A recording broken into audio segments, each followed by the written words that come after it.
የማይጠቅሙ የሚመስሉ ትንሽ የሚመስሉ ስጦታዎች በመንፈሳዊ ህይወታችን ላይ መጥተው በጣም ብዙ መንፈሳዊ ባላንሶች እንዲኖረን ያደርጋሉ። ስለዚህ የአገልግሎት ስጦታ ካለን ለቤተ ክርስቲያን እንጂ ለኛ ስም ማውጫ፣ ለኛ ዝነኝነት፣ ለኛ ኢምፖርታንት መሆን ብቻ ሳይሆን የሌሎችንም ኢምፖርታንስ መረዳት እንድንችል። ስለዚህ አንዱን ጸጋ ከሁሉ በላይ አራግበን ጣራ ላይ ማውጣት የለብንም። ስጦታዎች ሁሉ እግዚአብሔር የሰጠን ስጦታዎች ናቸው። አክብረን ከያዝናቸው በእግዚአብሔር ፊት ሽልማት እንቀበልበታለን። አሳዳጆች አትሆኑ፣ ተሳዳቢዎች አትሆኑ። ከየመድረኩ ላይ የምናረገው የአሳዳጆቻችንን የምንናገርበት ንግግር የሚሳደቡትን መልሰን በምጸት ልንሰድባቸው፣ በምጸት ልንጠላቸው ሳይሆን ከእውነት ጋር ነው እኛ መተባበር ያለብን። በቀልን ለእግዚአብሔር ተውዋል። በዚህ ዘመን ከባዱ ነገር ምንድነው ቢባል ክርስቲያኖችን ማስታረቅ። በተለይ የደቀ መዝሙርነት ህይወት እየወረደ በመጣበት ዘመን ላይ ክርስቲያኖችን ማስማማት፣ አብያተ ክርስቲያናት ተጣልተው ማስታረቅ አመታት ይፈጃል። ሶሻል ሚዲያ ከፍታችሁ ክርስቲያን ፓስተሮች መሳደብ፣ ሐዋርያ መሳደብ፣ ነቢይ እከሌ እንደዚህ ነው እያሉ ማዋረድ፣ የጠላነውን አገልጋይ ሁሉ ስም ማውጣት፣ ከቅንዓት የተነሳ የሰዎችን ስም የሚያጠፉ ሰዎች እንዳሉ፣ አንዳንዶች ከዶክትሪናቸው የተነሳ የመንፈስ ቅዱስን ስራ የሚቃወሙ ሰዎች እንዳሉ ልታውቁ ይገባል። በደመቀ መስሙር እግዚአብሔርን አንሸነግለውም። የደመቀ ህይወት ጌታ ይፈልጋል። ስለ ሌላ ነገር መስማት ስንጀምር አቤት ጆሮአችንን ሲጣፍጠው። አሁን ይህንን ስብከቴን በሙሉ አቁሜ ስለ ዓለም ነገር ኢንትረስቲንግ ስለሆነ ስለ ዓለማዊ ነገር ስለ ወንድም እንትና ማውራት ብጀምር የብዙ ሰዎች ጆሮ መከፈት ይጀምራል። ሰብስክራይብ የሚያደርገውም ቁጥር መጨመር ይጀምራል። የህይወትን ቃል ስንናገር ፓሽናችሁ የማይነሳሳ ከሆነ የኢየሱስን መውደድ የማይነሳባችሁ ከሆነ ሪሊ መንፈሳዊ ድካም ውስጥ ነው ያለነው። በልባችሁ መታደስ ተለወጡ እንጂ ይህን ዓለም አትምሰሉ ሲል ይሄ እውነተኛ አምልኮ ነው። ፖለቲካና ኮረንቲ በሩቅ ነው ወይ? አሁን ግን ክርስቲያን በዚህ ዘመን ሳያውቁት ደግሞ አንዳንዶች አክቲቪስት ሆነዋል። ወንጌላውያን ፓስተሮች የሆኑ በየሰላማዊ ሰልፉ ላይ እየወጡ በቃ አንዱን ይውደም ማለት ጀምረዋል። ያው በቃላቸው ዳይሬክትሊ ይውደም ባይሉ ይሄ በዘር በተነካካ ፖለቲካ ውስጥ ገብተው ሳያስቡት ማይሆን ነገር ውስጥ የገቡ ክርስቲያኖች አሉ። ፖለቲካውን ወደ ቀኝ ወደ ግራ የሚያደርጉት እነሱ ናቸው። ስለዚህ ሪፐብሊካን ፓርቲ ከክርስቲያኖች ጋር ስለሚሰራ ክርስቲያንን የሚደግፍ አጀንዳ ይዘን እነሳለን ይላሉ። ባራክ ኦባማ የተመረጡት ደግሞ የዴሞክራት ሊበራል ስታንድ ያላቸው ሰዶማዊነትን የሚፈቅዱ ሰዎች የተነሱትም አንዱ። ስለዚህ የክፉ ስራ መጠቀሚያ ልትሆን ትችላለች ቤተ ክርስቲያን። በትምህርት ቤት እያለ እንደዚህ ብላ አንዷ ትናገራለች፣ ጎረቤቶቼ ጌዎች ናቸው እና እስከ ተዋደዱ ድረስ እርስ በርሳቸው ኬር ይደራረጋሉ ብላ በፖዚቲቭ ነገር ነው የምትናገር። ይሄ አይነቱ ፍቅር የረከሰ አስጸያፊ ምኞት ነው። ተማሪው ወንድ ተማሪ ካለ ጾታ የሚለውን አይሞሉትም፣ ወንድ ወይንም ሴት ብሎ አይሞሉትም። ምክንያቱም አድጎ የራሱን ይወስን የሚሉ ሰዎች ዘመን ላይ ደርሰናል። ስልጣኔ ይመስላል፣ ለሚቴሉ ስልጣኔ ነው። ዓለም አሁን ያለንበት ዘመን የመጨረሻው ዘመን የምጣር ያለበት ዘመን ስለሆነ ዓለማችን በብዙ ርኩሰት ውስጥ እየገባችን ያለች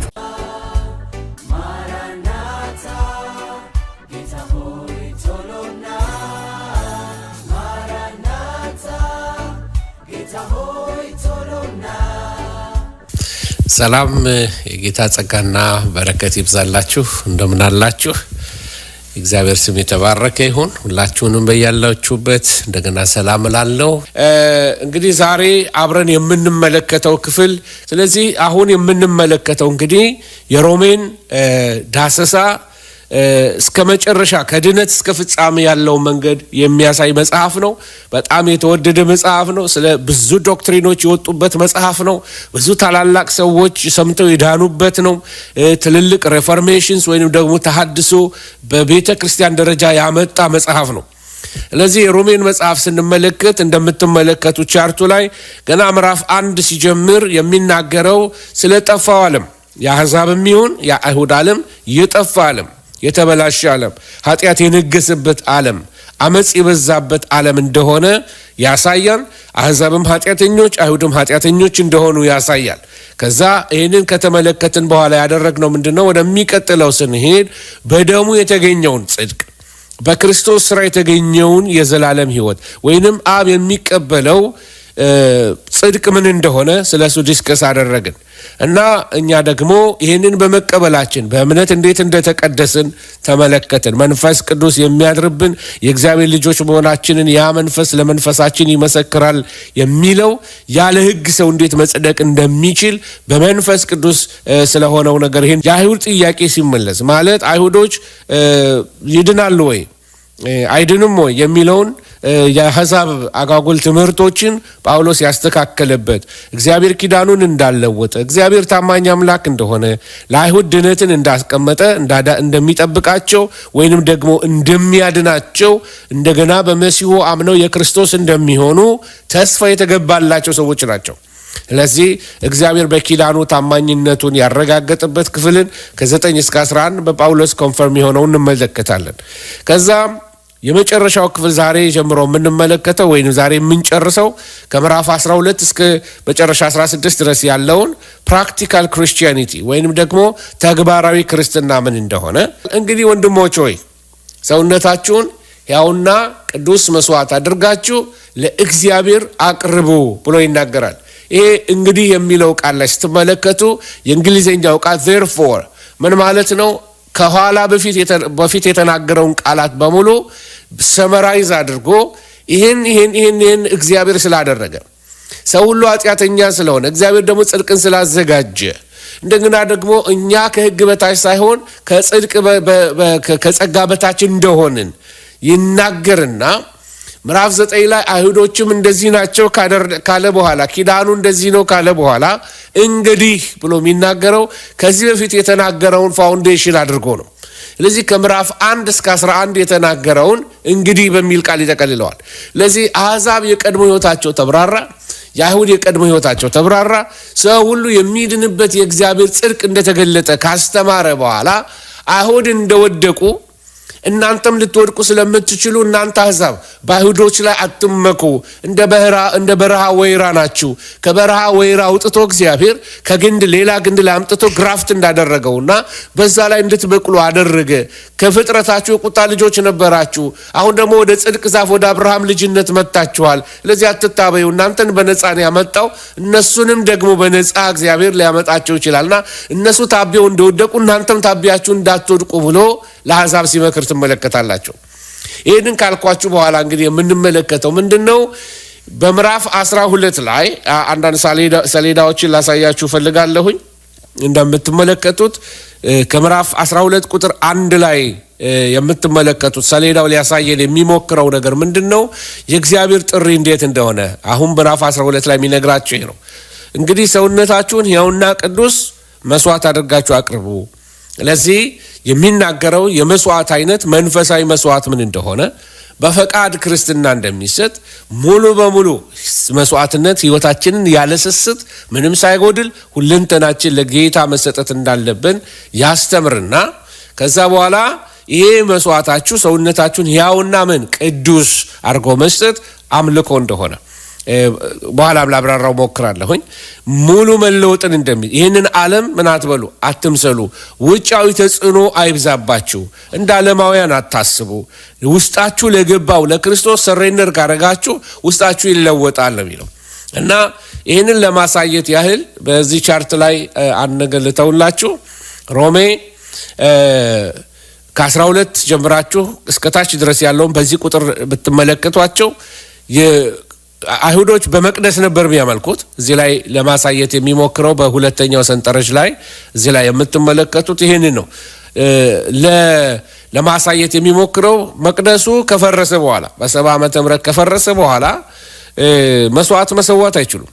ስለዚህ የሚላቸው ምንድነው? እናንተ አይሁዶች ናችሁ ወይም ክርስቲያን አሕዛብም ናችሁ፣ እያንዳንዱ አማኝ በሬ አይደለም ያምጣ የተባለው ሌላ መስዋዕት አይደለም፣ አምጡልኝ ያለው ሰውነታችሁን ነው።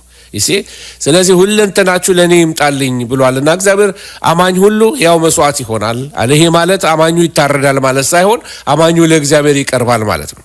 ከዛ ቀጥላችሁ የምትመለከቱት ምንድነው? ስለ አገልግሎታቸው ይናገራል። ለአእምሮ የሚመች አገልግሎታችሁ ነው ሲል በብሉይ ኪዳን ያገለግሉ የነበሩት ሌዋውያን ብቻ ነበሩ። በአዲስ ኪዳን ግን መንፈሳዊ ስጦታዎች የተሰጣቸው ሰዎች ሁሉ ለሁሉም አማኝ የተሰጠ ነው መንፈሳዊ ስጦታ። ስለዚህ እነሱ ሁሉ ማገልገል ይችላሉ። ከ9 እስከ 13 ላይ ደግሞ የምትመለከቱት እርስ በርሳቸው የፍቅር አገልግሎት የእርስ በርስ መረዳዳት የተሰጠው በብሉይ ኪዳን የነበራቸው መቅደሱ እያለ ድሆችን የመርዳት ነበራቸው፣ መመሪያ ነበራቸው፣ ሕግ ነበራቸው። መቅደሱ ከፈረሰ በኋላ ግን ለመረዳዳት ያለው ፍቅርና አገልግሎት በአዲስ ኪዳን ያለው የተጻፈው ነው እና ድሮ በብሉይ ኪዳን ላይ አሕዛብ አይሁዶች ዋና ጠላቶች ነበሩ። አሁን ግን ስደትም መከራንን ማሸነፍ እንደሚቻል ይመክራቸዋል። ይሄንን እንግዲህ ምዕራፍ 12 ላይ ቁጥር 12 ላይ የሚናገረው ይሄንን ነው።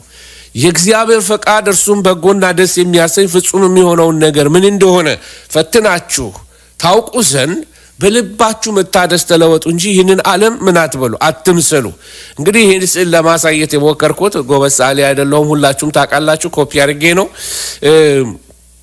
አማኝ አለ እዚህ ጋር ዓለም የሚለው ዙሪያውን የተከበበበት በዓለም ነው። ስለዚህ በውጫዊ ነገር ኢንፍሉዌንስ ዳትሆኑ ሞልድ ዳትሆኑ የሚናገር ነው። ኮንፈርም አታርጉ፣ በዚህ ይህንን ዓለም አትምሰሉ ሲል በዓለም ቅርጽ ውስጥ አትግቡ። ዓለማዊነት ህይወታችሁን ከውጪ አይጫነው። በምትሰሙት በምታዩት በሁኔታዎች አትወሰዱ። በውስጣችሁ ጌታ ክርስቶስ ስላለ በውስጣችሁ ያለው ጌታ ተጽዕኖ ይፍጠርባችሁ። ሰውነታችሁን ሕያውና ቅዱስ መስዋዕት አድርጋችሁ ለእግዚአብሔር አቅርቡ ይልና ይሄ መለወጣችሁ ምን ያረጋችኋል ይላል። በቃ በቀላሉ የእግዚአብሔርን ፈቃድ እንድታውቁ ያረጋችኋል። ሰው የእግዚአብሔርን ፈቃድ ማወቅ የሚችለው ሲለወጥ ብቻ ነው። ሰው ያልተለወጡ ክርስቲያኖች የእግዚአብሔርን ፈቃድ በቀላሉ መረዳት ያስቸግራቸዋል። ለዚህ የጌታ ፈቃድ ደግሞ በጎና ልብን ምን የሚያደርግ ነው ይላል? ደስ የሚያሰኝ ነው ይላል መጽሐፍ ቅዱስ። አማኞች ሁለንተናቸውን ለክርስቶስ እንዴት እንደሚያቀርቡ ተመልክተናል እና ሕያውና ቅዱስ መስዋዕት ስለማድረግ ስለመለወጥ አሁን የተነጋገርንበት ክፍል አለ እና እንደገና ደግሞ የተለወጡ ሰዎች እንደሚያገለግሉ የተለወጡ ሰዎች ለእግዚአብሔር የተሰጡ እንደሆኑ፣ ስለዚህ በተሰጠን ጸጋ ስለማገልገል አንዱ ሊያገለግልበት ጸጋ እንደተሰጠ ጸጋ የተሰጠው አማኙን ከሌሎች አማኞች ይልቅ ኤግዞልት ለማድረግ አማኝን ከሌሎች አማኞች ለማወዳደሪያ እሱ ጸጋ አለው፣ እሱ የተቀባ ነው፣ እሱ አንደኛ ነው፣ እሱ እንዲህ አይነት ሰው ነው ተብሎ ሰውን ስፔሻል ለማድረግ የተሰጠ ሳይሆን ጌታ ቤቱን ጌታ ልጆቹን ለማነጽ አጠገባቸው ያለውን ሰው በስጦታ ይሞላዋል። እኔን ስጦታ የሚሰጠኝ ለእናንተ እንድጠቅማችሁ ነው። እናንተን ስጦታ ቢሰጣችሁ ለእኔ እንድትጠቅሙኝ ነው። ስለዚህ የእናንተ ስጦታ የኔ ነው፣ የኔ ስጦታ የእናንተ ነው። ስለዚህ ለራሴ የተሰጠኝ ቢሆንም እኔ ልጠቀምበት ሳይሆን ሌሎቹ ልጠቅምበት ነው። ስለዚህ የአገልግሎት ስጦታ ካለን ለቤተ ክርስቲያን እንጂ ለእኛ ስም ማውጫ፣ ለእኛ ዝነኝነት፣ ለእኛ ኢምፖርታንት መሆን ብቻ ሳይሆን የሌሎችንም ኢምፖርተንስ መረዳት እንድንችል ነው። ስለዚህ ጸጋ ያለው ሰው ለሌሎች እንደተሰጠ ማወቅ አለበት። ስለዚህ ያንን ጸጋ መጠቀም የሌሎች ኃላፊነት ነው። ስለዚህ ይህንን ጸጋ በውስጣችን እንዲበዛ የሚያደርገው ደግሞ ሕያውና ቅዱስ መስዋዕት አድርገን ለእግዚአብሔር ራሳችንን መስጠታችን ነው። ስጦታው ሕያው ነው፣ ስጦታው ቅዱስ ነው። ስለዚህ በቅድስና የምናገለግለው አገልግሎት ለአእምሮ የሚመች አገልግሎት ነው። ስለዚህ በአካል ውስጥ ያሉ ብልቶች ሁሉ ጠቃሚዎች ናቸው። ስለዚህ እያንዳንዱ አማኝ በእግዚአብሔር ቤት ያለ ሁሉ ምንድነው አለን? አፔንዴክስ አይደለም፣ ወይንም ደግሞ ትርፍ አንጀት የለም። በመንፈሳዊ ዓለም ውስጥ ሁሉ ሰው ጠቃሚ ነው። እያንዳንዳችን ስጦታ አለ። አንዱ ብልት ሌላውን ብልት ይደግፈዋል። የማይጠቅሙ የሚመስሉ ብልቶች አሉን።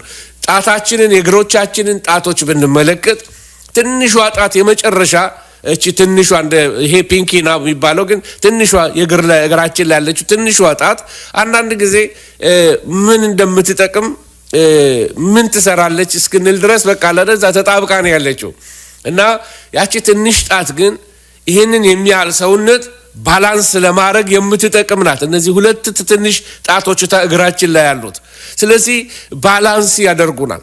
የማይጠቅሙ የሚመስሉ ትንሽ የሚመስሉ ስጦታዎች በመንፈሳዊ ሕይወታችን ላይ መጥተው በጣም ብዙ መንፈሳዊ ባላንሶች እንዲኖረን ያደርጋሉ።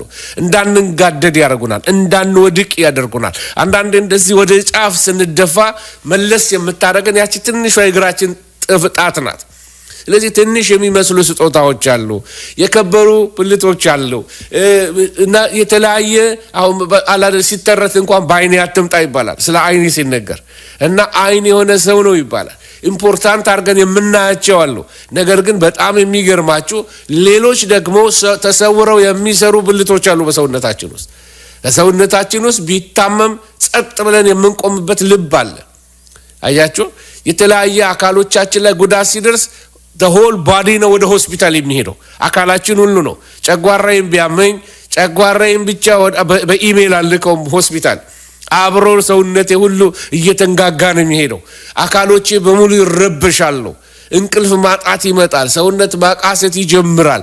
ድምፅ መግለጽ ይጀምራል። ፔይንን አይን ማልቀስ ይጀምራል። አያችሁ፣ ይሄ ሁሉ የሚያሳየው ምንድነው? አካል የተያያዘ ነው። ለዚህ ለእግዚአብሔር ቤት ኢምፖርታንት ሰዎች ናቸው።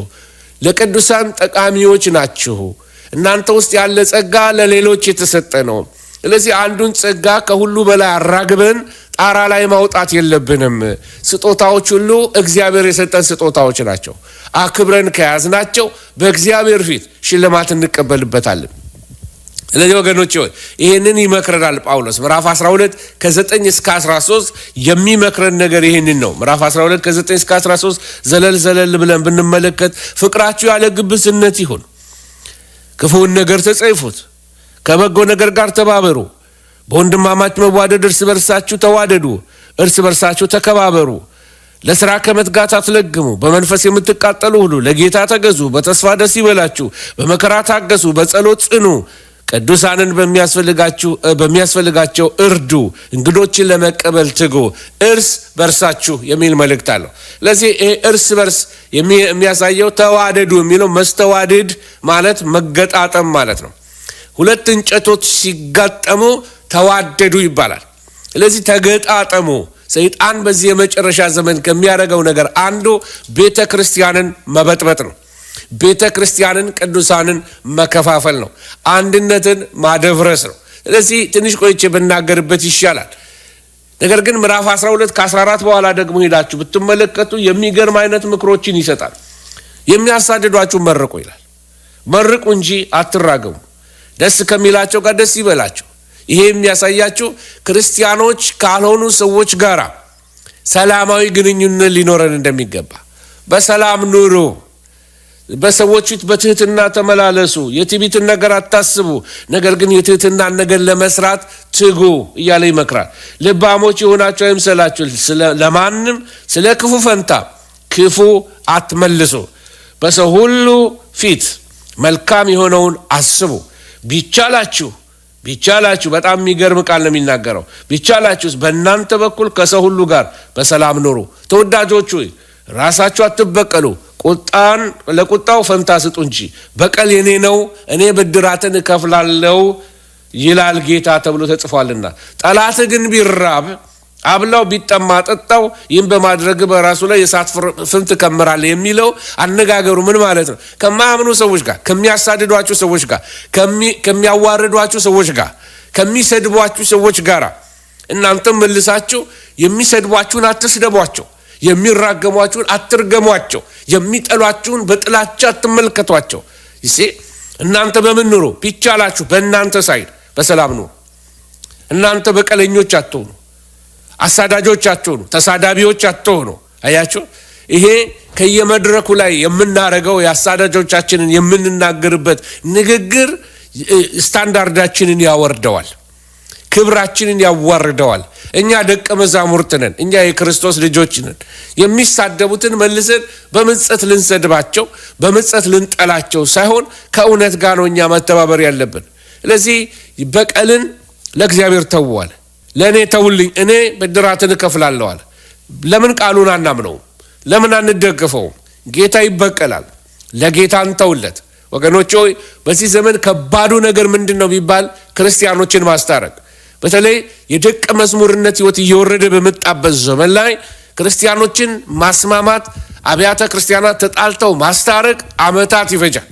ዓመታት በቅዱሳን መካከል መከፋፈል፣ መከፋፋት፣ መተማማት እነዚህ ነገሮች ሲበዙ ማስማማት፣ ማስታረቅ፣ ማቀራረብ በጣም አስቸጋሪ እየሆነ መጥቷል። ለምን? የጋራ የሆነው ቃል የጋራ የሆነው መርህ ከመካከላችን ተወስደውብናል ወገኖች ሆይ።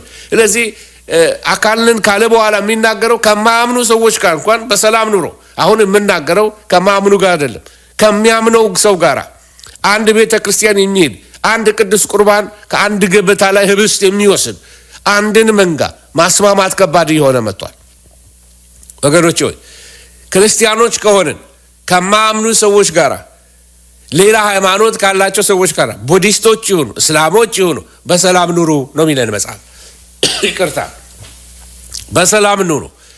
ለሰዎች ቂመኞች አትሆኑ። እነሱ አሳዳጆች ቢሆኑ እናንተ አታሳዷቸው። እነሱ ሲሳደቡ አብራቸው አትሳደቡ። ይሄ ፌስቡክንም ይጨምራል። በየሚዲያው ላይ በየሶሻል ሚዲያው ላይ ተቃዋሚዎችን አሳዳጆችን መልሶ ማሳደድ መሳደብ እነሱን ይሄ ያለ አይደለም የልጅነት ጨዋታ አይነት ማብሸቅ እነሱን ማናደድ መሞከር ይሄ መጽሐፍ ቅዱሳዊ እንዳልሆነ ወቁ። እውነትን ብቻ እንድናስተምር እግዚአብሔር ቃል ያዘናል እንጂ የኛ ተቃራኒ የሆኑትን በሙሉ መሳደብ ትክክል አይደለም። ክርስቲያን ለነገሩ ተሳዳቢ አይደለም። ሶሻል ሚዲያ ከፍታችሁ ቤተ ክርስቲያን ፓስተሮች መሳደብ፣ ሐዋርያ መሳደብ፣ ነቢይ ኢቭን ወንጀለኛ የሆነ ውሸታም የሆነ አመፀኛ የሆነውን ሰው እንኳን የምንናገርበት የራሳችን የሆነ ቋንቋ አለን እኮ ክርስቲያኖች። የተከበርን ሰዎች ነን። የወረደ ንግግር መናገር ሰዎችን በእግዚአብሔር ቤትን አገልጋዮች ስማቸውን በአደባባይ ማብጠልጠልና ማዋረዱ ይሄ የኛ ባህል አይደለም። የወንጌል ባህል አይደለም። ይሄ እግዚአብሔር ቤት ስርዓቱም አይደለም። ስለዚህ በየአደባባዩ እከሌ እንደዚህ ነው እያሉ ማዋረድ፣ ለሰዎች ስም ማውጣት፣ የጠላነውን አገልጋይ ሁሉ ስም ማውጣት፣ አንዳንዱ ከቅንዓት የተነሳ የሰዎችን ስም የሚያጠፉ ሰዎች እንዳሉ ወቁ። አንዳንዶች ከዶክትሪናቸው የተነሳ የመንፈስ ቅዱስን ስራ የሚቃወሙ ሰዎች እንዳሉ ልታውቁ ይገባል። ስለዚህ ወገኖች ሆይ በሰላም ኑሩ። እንደ አካል ደግሞ ተከባብራችሁ ተገጣጥማችሁ ኑሩ።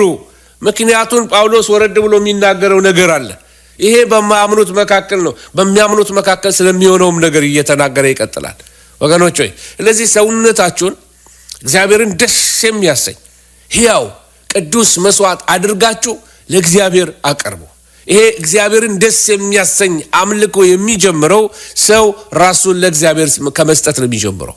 እግዚአብሔርን ደስ የሚያሰኘው አምልኮ የደመቀ መዝሙር ነው። እግዚአብሔርን ደስ የሚያሰኘው በብዙ መብራቶች ብልጭልጭልጭ ያለ መዝሙሮች ነው። ወይንም ደግሞ በጣም ጥርት ያለ አዳራሽ ውስጥ መቀመጥ ነው። ወይንም የተለያየ ብላችሁ የምታስቡ ሰዎች ካላችሁ በደመቀ መዝሙር እግዚአብሔርን አንሸነግለውም። የደመቀ ሕይወት ጌታ ይፈልጋል። ደስ የሚያሰኘው አምልኮ መጀመሪያ ራስህን ስጠኝ ነው። ከማገልገል በፊት ራስሽን ስጥኝ። ለጌታ ራሳችሁን ስጡ ብዬ እኔ ማበረታታችኋለሁ። ለእግዚአብሔር ክብር የተቀደሰ ሕይወት መኖር እሱ እውነተኛ አምልኮ ነው። የተቀደሰ አረማመድ መራመድ አምልኮ ነው ወገኖች ሆይ። ሌላው የተረፈ ነገር ነው። ቤተ ክርስቲያን መጥቼ 2 ሰዓት ወይም 4 ሰዓት ቆሜ ላመልክ እችላለሁ። ከቅዱሳን ጋር የጋራ አምልኮ አለን። በግል ስንኖር ግን ከሰኞ እስከ ዓርብ ሰው በማያየን ሰዓት ላይ በመስሪያ ቤታችሁ በትምህርት ቤታችሁ ውሏችሁን የሚያዩ ሰዎች እውነት አምልኮ ውስጥ ናችሁ ወይ? እናንተ ጉቦኛው ጉቦ ሲበላ እየሰነበተ ውሸታሙ ሲዋሽ እየሰነበተ ቤተ ክርስቲያን መጥቶ እሁድ እጁን አንስቶ ደም በተቀባ እጆች ወደ እግዚአብሔር እጁን አንስቶ ሲዘምርና ይሄ ለእግዚአብሔር ላይ ምራቅን መጥፋት ነው። እግዚአብሔር ላይ ማላገጥ ነው። ኑሯችን ነው አምልኳችን። ልድገመው፣ ኑሯችን ነው አምልኳችን። ለእግዚአብሔር ራስን መስጠት እውነተኛ አምልኮ ነው። በቅድስና መኖር ለእግዚአብሔር መሰጠት እውነተኛ አምልኮ ነው። በልባችን መታደስ መለወጣችን አምልኮ ነው።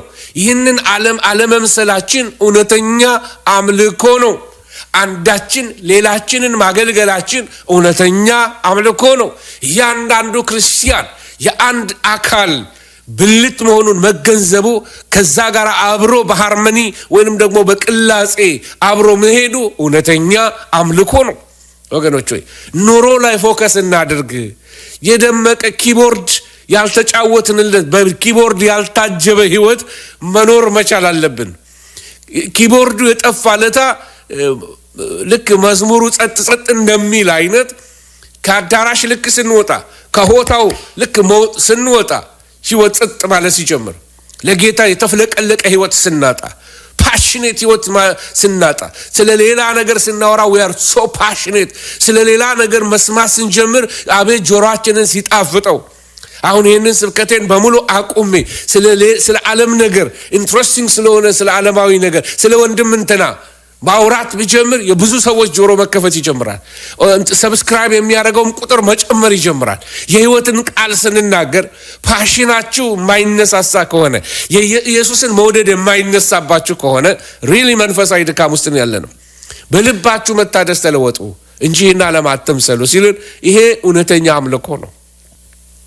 ሌሎችን ማገልገል እውነተኛ አምልኮ ነው። ከሰልፊሽነት ወጥቶ ለሌሎች ጊዜ መስጠት፣ ለሌሎች ጆሮ መስጠት፣ ለሌሎች በምንችለው መርዳት፣ ይሄ እውነተኛ አምልኮ ነው። ወገኖች ሆይ በተግባራዊ ክርስትና እግዚአብሔር ይባርከን። ዛሬ ምን ፎከስ የምናደርገው እዛ ላይ ነው። ስለዚህ አንዳችን ሌላውን እናገልግል። እንግዲህ ለእግዚአብሔር ለአማኞች ሁሉ የተለያየ ስጦታ የሰጣቸው እንድናገለግል ነው ሰዎችን የሚል ነገር ነው ዛሬ እየነገርኳቸው ያለው። ስለዚህ ፕራክቲካል የሆነ ክርስትና ነው ጳውሎስ እየተናገረ ያለው። ከምዕራፍ 1 እስከ 11 ምን ይላል? የተናገረውን ተናግሮ ሲጨርስ እንግዲህ ወንድሞች ሆይ ይላል እና እስካሁን በተናገረው ፋክቶች ላይ ተመስርቶ ከዚህ በኋላ ስለሚሆን ነገር አማኞች ሁሉ በቤተ ክርስቲያን ውስጥ በፍቅር ግንኙነት መያያዝ እንዳለባቸው ዛሬ በተለያየ አብያተ ክርስቲያናት ውስጥ ያላችሁ ሰዎች እንደምትሰሙኝ አውቃለሁ። ቅዱሳን ወንድሞች ፍቅር ከሁሉ ይበልጣል። በቤተ ክርስቲያን ውስጥ በፍቅር ካልኖርን እውነተኛ በረከትን እያገኘን አይደለም። የወንድሞች ህብረት የተወደደ ነው። ወንድሞች በህብረት ቢቀመጡ ኖ መልካም ነው፣ ኖ ያማረ ነው። ከራስ እስከ ጢም እንደሚወርድ በአርሞኒየም ተራራ ላይ ያለው ጠል እንደሚወርደው አይነት በአሮን መደረቢያ ላይ እንደሚወርደው አይነት ጠል ልክ እንደዛ እግዚአብሔር በረከትንና ህይወትን በዛ አዟል። በረከት አለ በህብረት ውስጥ። በኮሮና ቤተ ክርስቲያን ስትዘጋ ከብዙ ሰዎች ህይወት ውስጥ ካወጣው ነገር አንዱ ኮይኖኒያ መንፈሳዊ ህብረትን አውጥቶታል። ስለዚህ ዙም እየተካው ነው ያለው። ስለዚህ እስካሁን ድረስ ክርስቲያኖች ወደ ቤተ ክርስቲያን ከመሄድ ይልቅ ፌሎሺፕ ከማድረግ ይልቅ በዙም ታስረው ቁጭ ብለዋል። ወገኖች ሆይ ወደ ህብረት መምጣትን ደግሞ ጊዜው እንደደረሰ አበቦች አበቡ፣ ክረምቱ አልፏል አይደለም? ክረምቱ አልፏል፣ በጋው መጥቷል። ስለዚህ መሰብሰብ፣ ፌሎሺፕ ማድረግ፣ በፌሎሺፕ ውስጥ ህብረት በረከት አለ። ወገኖች ሆይ አማኞች ከክርስቲያኖች ጋር ብቻ አይደለም ክርስቲያኖች ካልሆኑ ሰዎች ጋር ደግሞ በሰላማዊ ህብረት መኖር አለባቸው። ከሌሎች ጋር ሰላምን ፈልጉ ይላል ምዕራፍ 12 ከ14 ጀምሮ ያለው። ስለዚህ ሌሎችን አትታበዩባቸው፣ በሌሎች ላይ ንቀት አታሳዩ፣ ሰዎችን አትናቋቸው። እነዚህ የማያምኑ ሰዎች የምንላቸውን ሰዎች አሕዛብ ብለን የምንጠራቸውን ሰዎች አትናቋቸው፣ አክብሯቸው፣ ጨዋነትን አሳዩአቸው። they will start to listen to you now። እናንተ ሪስፔክት ልታደርጓቸው ሲጀምሩ እናንተን ሪስፔክት አድርገው ሊሰሟችሁ ይጀምራሉ። ከእናንተ ንቀት ከወጣ ዓለማዊ እንደዚህ እያሉ የመናቅ አቲቲዩድ ካላችሁ ለሚቴልዩ እነሱም ደግሞ ዲስሪስፔክት ያደርጓቸዋል። ስለዚህ ሰዎች በሚቃወሙን ጊዜ እንኳን በሰላም እየኖርን አይደለም፣ በሚቃወሙን ጊዜ እንኳን በጠሉን ሰዓት እንኳን እነሱን የመጥላት መብት የለንም። ጌታ ኢየሱስ ክርስቶስ በቀራንዮ መስቀል ላይ ካስተማረ አንዱ ነገር ምንድነው? የሚያደርጉትን አያውቁምና ይቅር በላቸው። ጥላቻ ከአጋንንት እንደሆነ ወቁ። በቀለኝነት ከአጋንንት እንደሆነ ወቁ። ሰዎችን ይቅር ሳትሉ የምትኖሩ ሰዎች ካላችሁ በእስራት ውስጥ ነው ያላችሁ። እግዚአብሔር ጸሎታችሁን አይሰማም። እግዚአብሔር ሰማይ ዘግቶባችኋል። እንግዲህ ወንድሞች ሆይ ሰውነታችሁን ሕያውና ቅዱስ መስዋዕት አድርጋችሁ ለእግዚአብሔር ስጡ። በሰላም ከቅዱሳን ጋር ኑሩ። ይህን ነው ጳውሎስ እየመከረ ያለው። ወደ ምዕራፍ 13 ላይ ስንሄድ በምዕራፍ 13 ላይ አሁንም ስለ ፕራክቲካል ክርስቲያኒቲ ወገኖች ሆይ ስለ በተግባር ስለመኖር መንፈሳዊ ህይወትን በተግባር ስለመኖር የሚያስተምረው ነገር አለ። ይሄም አንዱ ነገር ምንድነው? በህብረተሰቡ መካከል እንዴት እንኖር የሚለውን መልስ ሲሰጥ ትመለከታላችሁ። ነፍስ ሁሉ በበላይ ላሉት ባለስልጣኖች ይገዛ። እንግዲህ የመጀመሪያው ዲል የሚያደርገው ጳውሎስ ምን እያደረገ ነው? ወይንም እየተነጋገረ ያለው አማኞች ለመንግስታቸው፣ አማኝና መንግስት መጣበታለሁ እንዴት አድርገው ነው የሚታዘዙት? ለህግ አካላት አማኝ እንዴት ነው የሚታዘዘው የሚለውን ነገር ከምዕራፍ 13 እስከ 7 ባለው ሐሳብ ላይ ሲናገር ስለ ክርስቲያንና ስለ ፖለቲካ ይናገራል።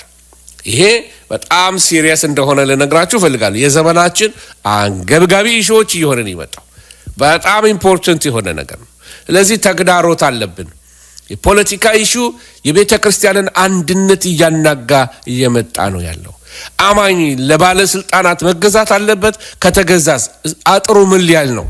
አማኝ ቀረጥ መክፈል አለበት። ከከፈለስ አጥሩ ምን ጋ ነው? እስከ ድረስ ነው መክፈል ያለበት? አያችሁ፣ ክርስቲያን መሪዎቻችንን እንዴት ነው ማክበር ያለብን?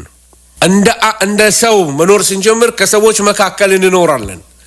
ስለዚህ መንግስት አለን።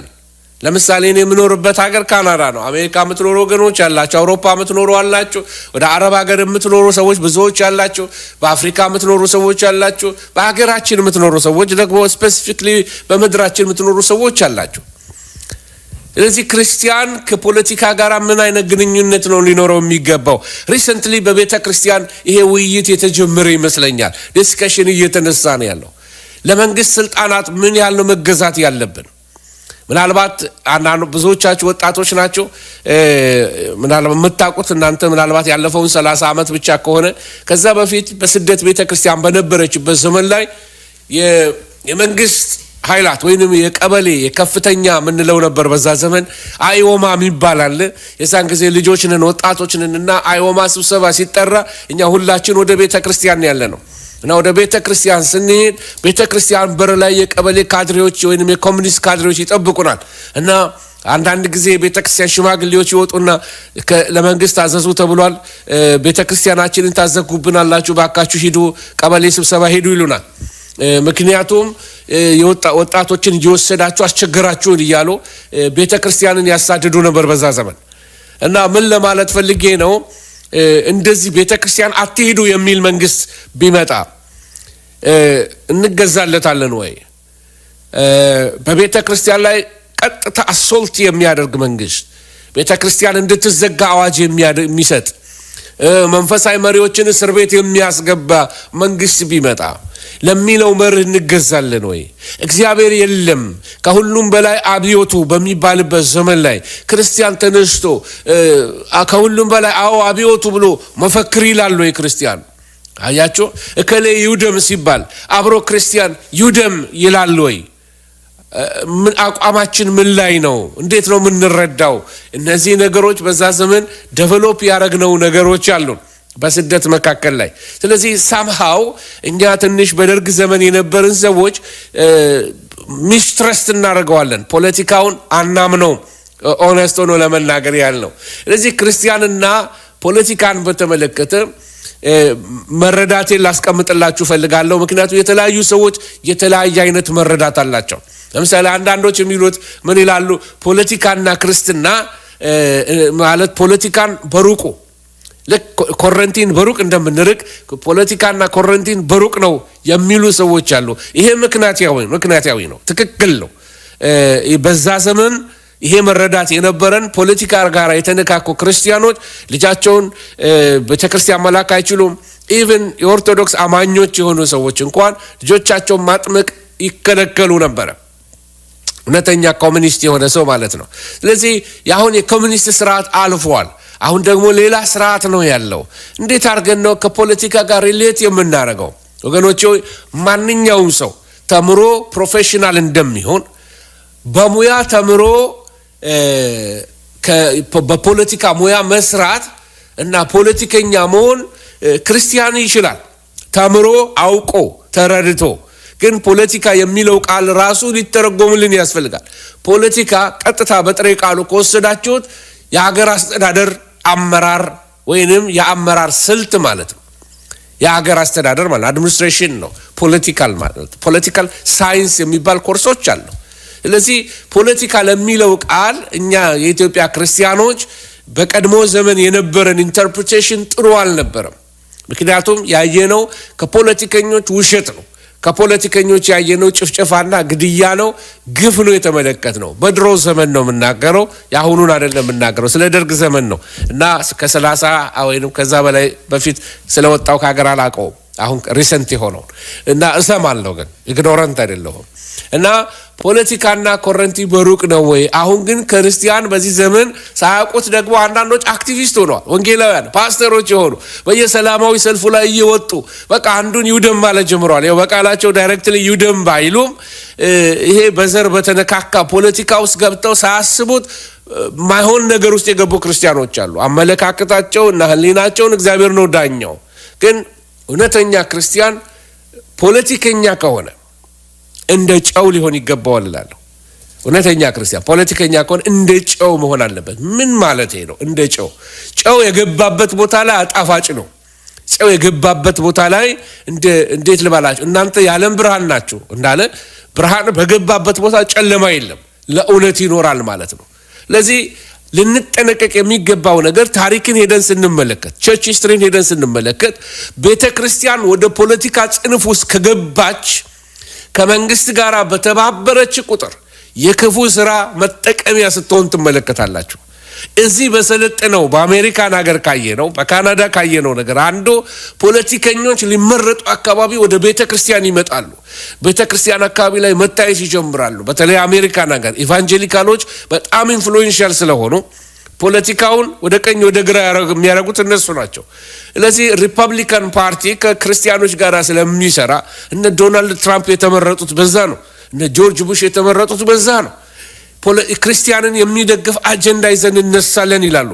እነ ባራክ ኦባማ የተመረጡት ደግሞ የዴሞክራትስ ሊበራል ስታንድ ያላቸው ሰዶማዊነትን የሚፈቅዱ ሰዎች የተነሱትም አንዱ ከቸርች ጋራ እነሱም ቸርች ይሄዳሉ እንዲመረጡ በነገራችን ላይ። ስለዚህ የክፉ ስራ መጠቀሚያ ልትሆን ትችላለች ቤተክርስቲያን። ወገኖች ሆይ የመጀመሪያው የሮማን ኤምፓየር አያችሁ ኮንስታንቲን ንጉስ በሆነበት ዘመን ላይ ብዙ ክርስቲያኖችን ወታደሮችን ሮያሎችን በሙሉ ወደ ቤተክርስቲያን መጡ። ክርስትና ፋሽን ሆነ እና እንደውም ቀሳውስት ሁሉ ገንዘብ እየከፈሉ ቢሾፕ መሆን ጀመሩ፣ ተሰሚ መሆን ጀመሩ። ስለዚህ በሰው ሞት በነገራችን ላይ ኔሮ ከገደላቸው ክርስቲያኖች በላይ የሮማን ካቶሊክ የገደለቻቸው ይበልጣሉ በቁጥር። ጨፍጭፈዋል ብዙዎችን ሄሬቲክ እያሉ ፖለቲካል አጀንዳቸውን የመንግስትን ፖለቲካል አጀንዳ ለማስፈጸም የካቶሊክ ቤተክርስቲያንን ተጠቅሞባታል የፖለቲካው ስፒሪት።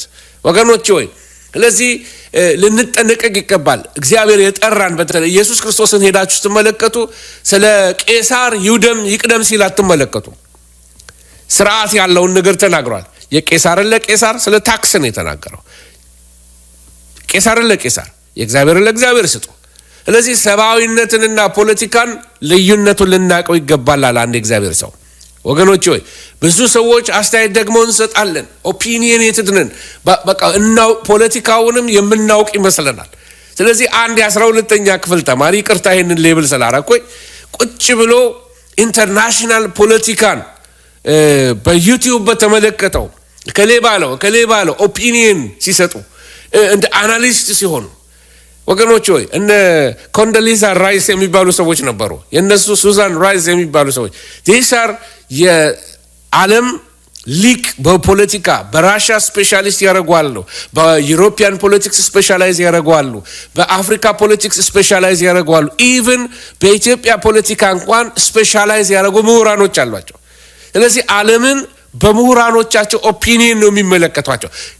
ዘመኑ ምንድነው? አመለካከቱ ምንድነው? አፍሪካ ላይ ተመላልሰው ፖለቲካውን አጥንተው መጽሐፍቶች ጽፈው እነዚህ ናቸው አናሊስቶች የሚባሉት። እኛ ጋር የ12ኛ ክፍል ተማሪ የ9ኛ ክፍል ተማሪ በስርዓቱ እንግሊዘኛ አንብቦ እንኳን መረዳት የማይችለው ሰው ስለ ዓለም ፖለቲካ ትንተና ሲሰጥ ስለ ምድሪቱ ፖለቲካ ኦፒኒየን በየፌስቡክ ሲሰጥ ይሄ ሻሎነስ አለመብሰል ጥልቀት የሌለው እንኳን በሚዲያ ላይ ያሉትን አይደለም የምናገረው በፓርላማ ውስጥ ያለው ማንበብ መጽሐፍ በስርዓቱ የማይችሉ የህዝብ ምክር ቤት ተወካዮች ተብለው የተቀመጡ መጽሐፍ አንብበው መጨረስ የማይችሉ የፖለቲካ ሪፕሬዘንታቲቭ ያሉባት ምድር፣ ያልተማረ ህዝብ ያለባት ምድር ናት። ፖለቲከኞቻችን ተምረው አይደለም ፖለቲሽንስ የሆኑት ጥቂት ሰዎች አሉ። በጣም የሚደነቅ የሆነ ፖለቲካል ማይንድ ያላቸው የተማሩ ሰዎች፣ በዚህ ነገር ላይ ኤክስፐርት የሆኑ ሰዎች ሊሰሙ የሚገቡ እነሱ ናቸው። ኢንስቴድ እየተሰሙ ያሉት ምንድናቸው? በቃ ይውደምና ይቅደም የሚሉ በቃ ራይት ኤንድ ሮንግ ብቻ እንጂ የሚያዩት ከኋላ ያለውን ውስብስብ የሆነ ጥልፍልፍ የሆነ ድርብርብ የሆነ የፖለቲካን ስርዓት መረዳት የማይችሉ ብዙ ሰዎች አለን። ስለዚህ እኔም እንደ ቄስ ነው የምናገረው እንጂ እንደ ፖለቲካል ኤክስፐርት አልናገርም። ኢቭን ስነ መለኮትን በተመለከተ እንኳን 30 ዓመት በላይ አገልግዬ ያለው ሰውዬ እንኳን ገና ኤክስፐርት የመሆንበት ደረጃ ላይ አይደለም ያለው። መጽሐፍ ቅዱስን አንብቤ በስርዓት የጨረስኩና የተረዳው ቴዎሎጂካሊ በጣም ፕሮፋውንድ የሆነ ኖሌጅ ያለኝ ሰው አይደለም። ብዙ የተማሩ ስኮላርስ የሚባሉ ሰዎች አሉ። ቁጭ ብዬ ከስራቸው መማር ሰው ነኝ ከነሱ ወገኖች ሆይ። ስለዚህ አናውቅም ማለትን የምንማር በሁሉ ኦፒኒየኔትድ አንሆን፣ በቸርች ውስጥ ያለን ሰዎች በተለይ። ስለዚህ አስተያየት ሰጪዎችና የጎዳና ተቺዎች ብሎ አንድ የእግዚአብሔር ሰው የተናገረውን ልጠቅስ እፈልጋለሁ ወገኖች ሆይ። ስለዚህ የቤተ ክርስቲያን ዋና ተልእኮዋ ምንድነው? ወንጌልን ለፍጥረት ማድረስ ነው። ቄሱ ቅስናውን ይቀስስ፣ ፓስተሩ ዝም ብሎ ወንጌሉን ያስተምር እንጂ ባልተጠራንበት ኤክስፐርቲስ ባልሆንበት ነገር በጣም ኦፒኒየን እየሰጠን አሳፋሪ ነገር እንሆናለን። በቃ አለ አይደለም ማሳፍር ሰራተኛ ሁን ነው የሚለን መጽሐፍ ቅዱስ። ነገር ግን ሰዎች ኦፒኒየን እንሰጣለን ለሆነው ነገር ሁሉ በቃ ያወቅን ያህል ነው የምንናገረው። ምን እንደምትሰሙ ተጠንቀቁ። በፖለቲካው ዓለም ወገኖች ሆይ ቤተክርስቲያን ይሄን በደንብ እንድሰሙ ይፈልጋል። ቤተክርስቲያን የመንግስት አለቃ አይደለችም፣ የመንግስት ባሪያም አይደለችም። ይሄን አንደርላይን አድርጋችሁ አቆልኝ። የመንግስት አገልጋዮች አይደለንም፣ የወንጌል አገልጋዮች ነን። ቤተክርስቲያን የመንግስት ጌታም አይደለችም፣ ባሪያም አይደለችም። በዚህ እንስማማ። ምንድነን ታዲያ? ለህዝብ ህሊና ነው። we are conscious፣ ለሶሳይቲ ኮንሽስ ልንሆን ይገባናል። መንግስት ሲሳሳት ልንወቅስ ይገባናል። መንግስት መልካም ሲያደርግ አፕሪሺየት ልናደርግ ይገባል እንጂ የፖለቲካ ወገን ይዘን መሆን የለበትም። አዝ ፓስተርስ እንደ ቀሳውስት ነው ብለው። ነገር ግን ኖርማሉ ክርስቲያን ተምሮ በስርዓት አውቆ በእነዚህ ነገሮች ተሳታፊ ሆኖ አገርን ለመምራት ይችላል። ለካህናት ነው የምናገረው። የቄስ ልብስ እዚህ ላይ አንገታቸው ላይ ኮላር ያደረጉ በየሶሻል ሚዲያው ላይ እየወጡ ኦፒኒየን የሚሰጡ አን ኢንተሌክቹዋል ሱዶ ኢንተሌክቹዋልስ ሳይማሩ የተማሩ የሚመስሉ መጽሐፍ አንብበው ያልጨረሱ ፖለቲከኛ ተርታሪዎች፣ ተንታኞቹ ያልተማሩ አስተማሪዎቻችን ማለት ነው። ስለዚህ ፓስተርነትን ዝም ብለህ ፓስተር ሁን፣ ቄስ ከሆን ቅስናን ዝም ብለህ ቀስስ፣ ወንጌልን ዝም ብለህ ስበክ። ካንተ ውስጥ ከምታስተምራቸው ውስጥ ፖለቲካል ሳይንስ የተማሩ አእምሯቸውን እግዚአብሔር የሳለላቸው ለዛ የሚጠራቸው ሰዎች ይነሱ ይሆናል።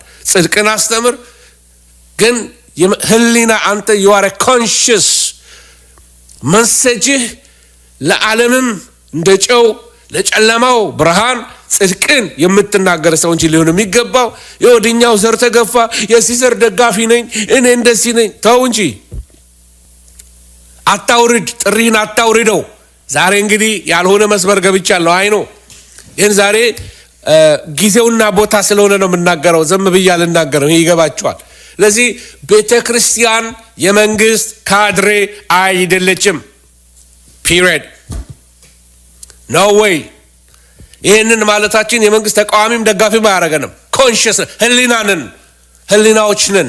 ህሊና እውነትን ሁሉ ጊዜ ይናገራል። ከቃሉ ጋር እንወግናለን እንጂ የትኛው መንግስት ይምጣ ይሄኛው መንግስት መጥቶ ያኛው ሲተካ ያለፈውን ውደም ማለት፣ ይሄኛው ደግሞ ሲያልፍ እንደገና የመጣውን መደገፍ፣ በየሜዳውና በየአደባባዩ ላይ ይወጣን ባንዲራችንን ያውለበለብን በቃ አይደለም ልክ የመንግስት ካድሬዎች መሆን ነው። እኛ የእግዚአብሔር አገልጋዮች ነን። ይሄን የምናገረው ለአገልጋዮች ነው የምናገረው፣ ለፓስተሮችና ለወንጌላውያን ነው የምናገረው፣ ለዘማሪዎችም at the same time።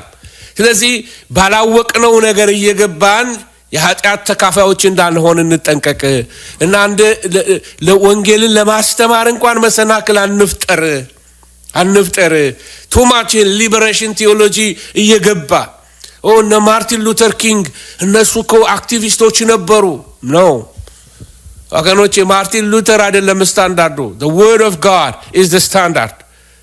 ስለዚህ የሰዎች ግፍ ሲደረግባቸው ዘመን ህሊናነን አልኳቸው እኮ ግፍ ሲደረግባቸው ኃጢአት ሲደረግ እንዴ ስንት አቦርሽን በመድሪቱ ላይ ይሆናል ስንት ህፃናት ይገደላሉ ስንት ሰው ተርቦ ያድራል ወገኖች ሆይ ፖለቲካል የሆነውን ኦፒኒየን በመስጠት ሳይሆን ፓርቲሲፔት ያደረገን ድሆችን እንርዳ አዛውንቶችን እንጥራቸው ይሲ ድሮ መልካም ነገር አንድ መልካም ነገር ነበረ በደርግ ዘመን ያ ምን ነበረ መሃይምነትን ለማጥፋት ተማሪዎች ሁሉ ተባብረው ይላኩ ነበረ እና ገጠር ሄዶ ያስተምራሉ ምን አለበት እንዲህ አይነት ነገር ላይ ቤተክርስቲያን ሚሽን አርጋ ብታስተምር English as second language ኮሪያ ብትሄዱ አሁን ከዚህ የካናዳን ወጣቶች ሪክሩት ያደረጉ ኮሪያ ይሄዱ English as second language ያስተምሯቸዋል እዛ ያሉት ኮሪያኖች ወደዚህ ሲመጡ እንግሊዘኛ ተምረው ነው የሚመጡት ኢትዮጵያ ላይ ከዚህ ይሄድን ብናስተምር English as second language አማርኛ ማንበብና መጻፍ ብናስተምር ፊደል መቁጠር ብናስተምር የኦርቶዶክስ ቤተክርስቲያን እግዚአብሔር ይባርካቸው ሃሁ እነኔታ የሚያቋትን አቡጊዳ አስተማሩን ሃሁ አስተማሩን መልእክተን አስተማሩን እግዚአብሔር ይባርካቸው ፕራክቲካል ወደሆነው ነገር እንግባ ሶሳይቲን ኢንፍሉዌንስ እናድርግ ውሃ ቁፋሮ እናድርግ ውሃ መቆፍሮ ማግኘት የሌላቸው በጣም ድሆች አሉ ኦርፋኔጆች አሉ ኦርፋኔጆችን መርዳት ጧሪ የሌላቸው አዛውንቶች አሉ እሱን እንስራ ጥሪያችን እሱ ነው ይሁዳና ይቅደም ልንል አይደለንም የመንግስት ካድሬዎች አይደለንም ይሄንን በየትኛው መንግስት ውስጥ ማድረግ እንችላለን በኮሙኒስት መንግስት ውስጥ እየገቡ እና ማዘር ቴሬሳ አው ሴንት ቴሬሳ ተብለዋል ማማ ቴሬሳ መንግስቱ ኃይለ ማርያም በነበረበት ዘመን ላይ ጓድሊቀ መንበር ነው ብላቸው ብዙ ጊዜ እሳቸው በአገሪቱን በሚመሩበት ዘመን ላይ ስንትና ስንት እርዳታ አስተባብረው ድሆችን ለመመገብ ስንዴ ይዘው መጥተዋል ወደ ምድራችን ከመንግስት ጋር ምንም ያያይዘው አይደለም እኛ ለህዝብ የተጠራን የህዝብ መካሪዎች የህዝብ አስተማሪዎች ለመንግስት ህሊና ልንሆነው ይገባል ጽድቅን የምናሳየው ብርሃን የምናሳየው እንጂ እንዳለማኖቹ አክቲቪስቶች የመሆን ይቅደም እንደዚህ ነው ከኋላ አጀንዳ አለው ፖለቲካል አጀንዳ አለው አትያዙ እዛ ውስጥ አትሸንገሉ ሰይጣን እባቡ አታላይ ነው እንዳታልላችሁ ያልኩ ነው ዛሬ ኃይለኛ ነው ጌታ ይርዳኝ ፖለቲካ ተናግሬ ያላቀም ፖለቲካ አይደለም የተናገርኩት አቋምን ነው የገለጥኩት ክብር ለእግዚአብሔር ይሁን አንድ ሰው ግን ስለ ክርስቲያንና ፖለቲካ ይጻፈውን አንብቤ ትንሽ ያሳቀኝን ነገር አብራችሁኝ እንድታነቡ ጽሁፉን እንዳለ ኮፒ አድርጌ አምጥቼላችኋለሁ ፕሊስ አብረን እናነበው ታውሺ ነው ይሄን አይደለም ይሄ እንደዚህ ይላል ሰውዬ የተጻፈው ተስፋ መጽሔት የሚባል ላይ ጁላይ 21 የተጻፈ ነው ባይጸጋ ይላል እና አላቆም ሰውየውን ግን የጻፈው ጽሁፍ በጣም ገርሞኝ አብዛኞቹ የቤተ ክርስቲያን መሪዎች መስሎ ለመኖር ብቻ ውሃና ዘይት ካላዋሃድን እሳትና ጭድ ካላፋቀርን አይንና ናጫን ካላስማማን የሚል አቋም ያላቸው ይመስላል እውነትን ከጥቃት የምንጠብቀው ሐሰትን በግልጥ በመቃወም ጭምር ነው ይላል በልፍስፍስ አቋሙ በባልንጀሮቹ በስፋት የሚታወቀው አንድ ወንድማችን ሌላውን ወንድማችን የክርስቶስ ሳምራ ብሎ ይጠራዋል ይላል አንድ ቀን ወዳጄን ዳቦ ሳትቆርስ ክርስቶስ ሳምራ ብለ ስም ያወጣህለት ለምንድነው ለበውኑስ ክርስቶስ ሳምራ ማነች ስል ጠየቅኩት አታቀም እንዴ አለኝ ይላል ክርስቶስ ሳምራ የምትባል ክርስቶስንና ሰይጣንን ለማስታረቅ ሙከራ ያደረገች ብጽዕት ናት ይላል እኔም ይህን ወንድም ከክርስቶስ ሳምራ ለይቻ አላየውም ለመኖር ሲል ብቻ ይላል ሁሉን ትክክል ነው የሚል እርስ በርሱ የተምታታና የተውረገረገ አቋም ያለው ፍጥረት ነው አለኝ በሐዘንና በቁጣ በርግጥ ስያሜው ወዳጄን በትክክል እንደሚመጥነው እቀበላለሁ ገላጩ ስያሜ ግን አስቆኛል ይላል ክርስቶስ ሳምራ ማለት ሁሉንም ማስታረቅ ጨለማንና ብርሃንን ማስማማት የሚወድ ክርስቶስ ሳምራ አይነት አቋም ያለው ሰው ነው ብሎ አባባሉን እኔንም ስላሳቀኝ ሼር ላርጋችሁ ብዬ ነው ስለዚህ ወገኖች ሆይ ምን ልላችሁ ፈልጌ ነው ክርስቲያን የህብረተሰብ ወይንም በተለይ ቤተክርስቲያን አገልጋዮች ፓስተሮች ወንጌላውያን እነዚህ በፖለቲካው ክልል ያልተጠራን እኛ ለወንጌል የተጠራን ሰዎች ለጌታ ብቻ እንሆንለት አንደበላልቅ ግን ሳይማሩም ደግሞ ፖለቲከኛ መሆን ይሄ የድርና ማጉን ሳናቀው የፖለቲካን ድርና ማጉን ሳናቀው ለዛ ትሬኒንግ ሳይኖርን ኢንተርናሽናል ፖለቲክስ ሳናውቅ በቃ በትንሹ በትልቁ ሀገር አንበጥብጥ እንዳልተማሩ ሰዎች ፕሊዝ እና እኛ ለብዙ ምን ሰራው ስራ አለ እያልኳችሁ ነው። ስለዚህ አማኞች እንግዲህ ለሰባዊ መንግስታችን ወይንም ለምድራዊ መንግስታችን የተሰጠን ኃላፊነት ነው። ምዕራፍ 13 ከ1 እስከ 7 ጸልዩ ነው የተባለው። ለመንግስታት ጸልዩላቸው፣ ለመሪዎች ጸልዩላቸው። ማንም ይቀመጥማል። እኔ በመንግስቱ ኃይለማርያም ዘመን የነበርኩት ሀገር ቤት ለጓድ ሊቀመንበር በጣም ተጸልዩዋል። ለነፍሳቸው መዳን ጸልየናል። በቃ ወደ ዘላለም ህይወታቸው ሳይሻገሩ በፊት እንደው ጌታ ሆይ ነፍሳቸውን አድን ብለን ጸልየናል። አንድ ቀን ሲረገሙ ሰምቼ አላውቅም። አያችሁ ወንጌል እሳቸው ቤት ድረስ ገብቷል እንደሰማሁት። ክብር ለእግዚአብሔር ይሁን።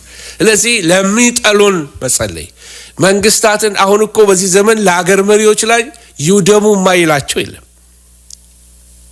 ኤርትራውያን ልንጸልይላቸው ይገባል። ለወዲ አፈወርቂ ልንጸልይላቸው ይገባል። ልንጸልይላቸው ይገባል። ለሀገራችንም ጠቅላይ ሚኒስትራችን ለተቃዋሚ ፓርቲዎችም ሊጸልይላቸው ይገባል። ለሚጣሉት መጸለይ ያለብን። ስለዚህ ለመንግስት ባለስልጣናት ሌላው መጸለይ ብቻ አይደለም፣ ተገዙላቸው፣ አክብሯቸውም ይላል። የህዝብን ባለስልጣን አትሳደብ ይላል መጽሐፍ ቅዱስ። የሀገር መሪዎችን መሳደብ፣ ፖለቲካው ላይ ኦፒኒየን መስጠት ሌላ ነገር ነው። ክርስቲያን ተብሎ መሳደብ ውስጥ ከገባን ግን በክርስትና ስታንዳርድ ውስጥ የለንም። በጣም አደገኛ መስመር ውስጥ ገብተናል። ስለዚህ ለመንግስት እስከ ድረስ ነው የምንገዛው ከቃሉ ጋር እስካልተቀረነ ድረስ ከቃሉ ጋር ሲጣረስ ካገኘ ነው። ቤተ ክርስቲያን አትሂዱ ሲል እንሄዳለን፣ አትስበኩ ሲል እንሰብካለን። አመፀኝነት አይደለም። መንግስታችን ከሰማይ ነው። አለቃችን ኢየሱስ ነው። ስለዚህ መንግስት ለጌታ እስከተተዘ ድረስ እግዚአብሔር የለም እስካላለ ድረስ እንተባበራለን። ምንተባበረውስ በጸሎት እንተባበራለን። ታክስ እንከፍላለን። ታክስ ማትከፍሉ አጭበርባሪዎች ካላችሁ ኃጢአት እንደሆነ ነግራችኋለሁ። ሌብነት እንደሆነ እንድታውቁት ያስፈልጋል። ለዚህ ቀረጥ የሚገባውን ቀረጥ ክፈሉ። ቫት ነው የሚባለው አይደል? በኢትዮጵያ ቫት ክፈሉ። በውጭውም ዓለም ላይ አይአርኤስ ቤታችሁ ሳይመጣ አታጭበርብሩ፣ በውሸት ገንዘብ አትሰብስቡ። ስለዚህ እንደ ጤነኛ ክርስቲያን ታክሳችሁን ክፈሉ።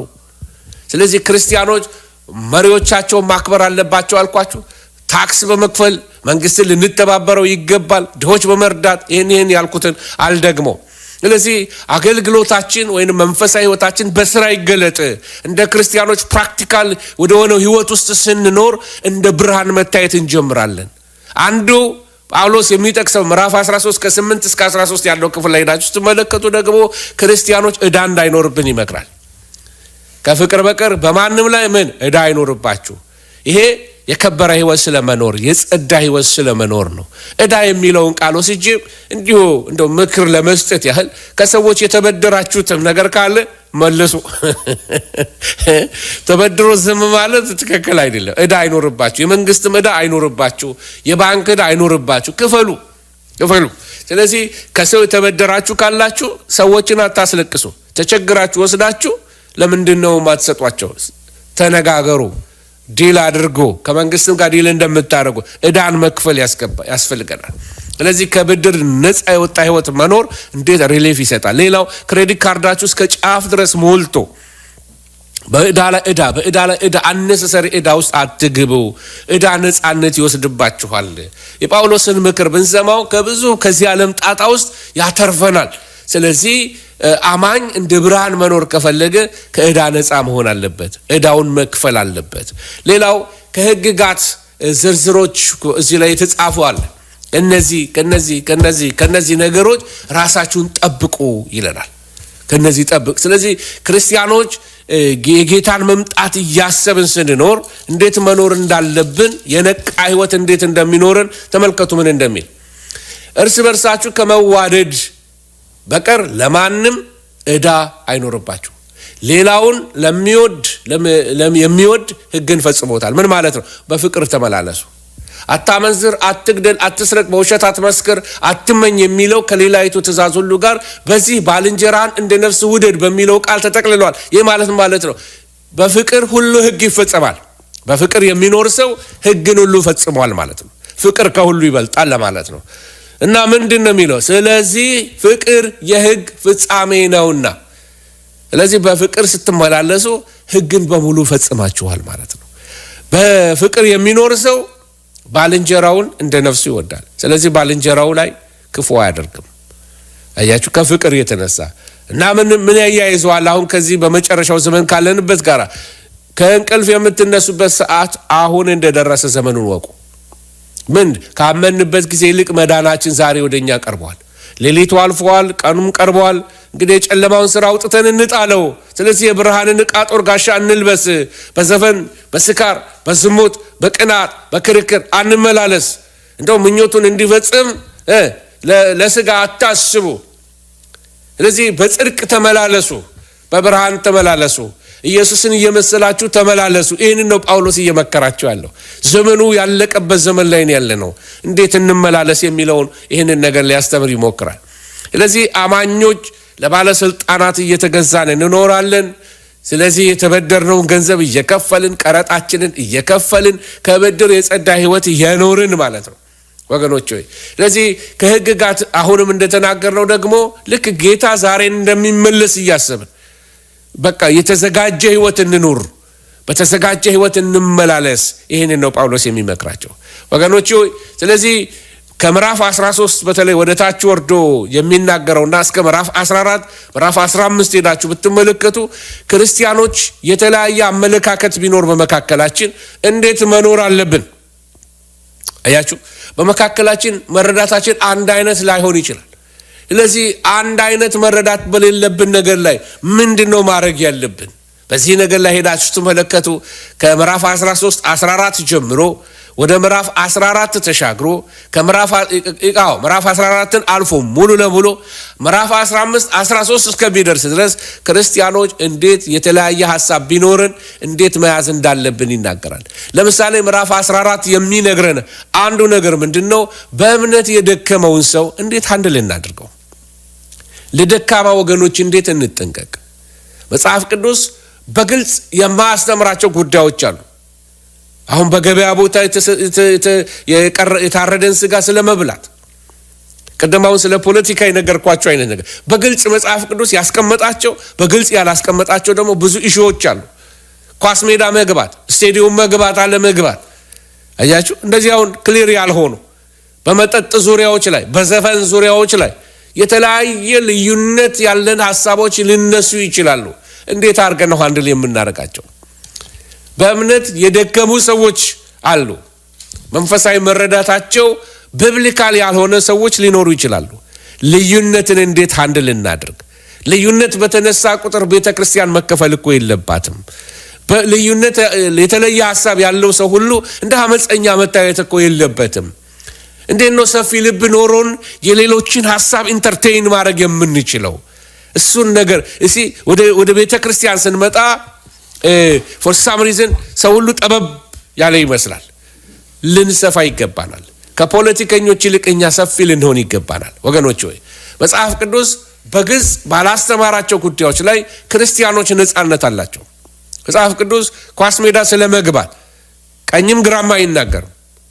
አያችሁ ስለዚህ ክርስቲያን ስቴዲየም ሲገባ ክርስቲያን አንዳንድ ቦታ ሲገባ ለምሳሌ ምን ልበላችሁ ክርስቲያን እዚህ ሀገር እንደ ኮንሰርት የሚባል አለ። ይሄ የተለያየ እንደ ኦፔራ የሙዚቃ ኦፔራ አለ።